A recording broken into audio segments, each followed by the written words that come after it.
This is a video tutorial to teach you guys a little basic healing game for passing distractions with your dog. What we're going to do is teach our dog to stare up at this cookie just for a few steps as we're passing a distraction such as a person or another dog. You want to start this training without people or other dogs present. You want your dog on a leash, you want a cookie, you want a nice quiet training space. I'm going to start by showing my dog the cookie and I'm going to walk forward. If my dog walks 1 to 2 steps while looking up at this cookie, I'm going to say yes and I'm going to drop yes and drop the cookie down into my dog's mouth. I'm looking for just that 1 or 2 steps. The big fault people have with this game is they just try to run and do 10, 15, 20 steps. We need to build value for the dog for moving and watching this treat. Are you ready, buddy? Let's go. Yes. Got a little bit of jumping, but that's okay. I'm going to show you how to fade out the jumping once the dog is familiar with the game. Ready? Let's go. Yes. Yes. Good boy. Nice job.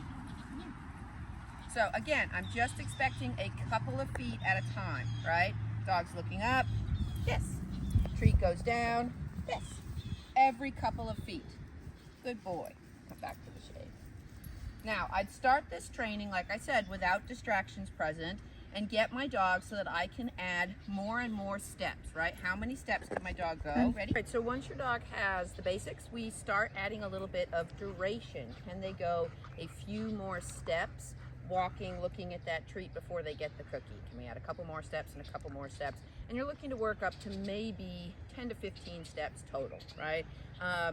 Remember, we're using this behavior specifically to pass a distraction. It's not something we're going to be doing for long periods of time. We see a person, we see a dog, we're going to call our dog, get their attention, walk past, reward them as they pass, and then let them go back to their regular walk. Okay, buddy. So we want to start building up that duration. So instead of it just being a couple of steps now, I'm going to expect that he moves with me. Yes, for several more steps. Yes. Good boy. Before I reward him. Yes. Fall over him. Good boy. Let's do one more time. Ready? Yeah. Good boy. Yes. Nice job. Good boy. Very good. Good boy. All right. Another thing that we haven't talked about yet is telling your dog when this behavior is over.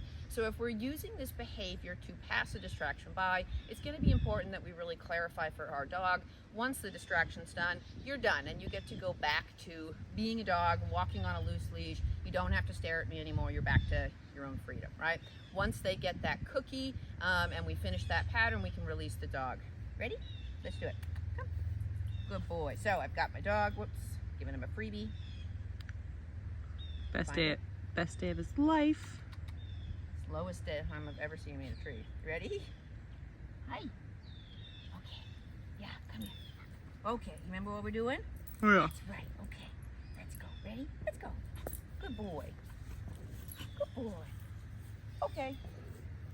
I release my dog, and my dog's allowed to go back to doing whatever they want, right? He's going to stare at me for a minute, hoping that he gets some treats, but I'm just giving him that release cue at the end that tells him we're done. Yeah, you worked hard. Good boy. Thank you, buddy. Have a cookie. If you don't trust your dog when it comes time to actually practice this with a real distraction, right?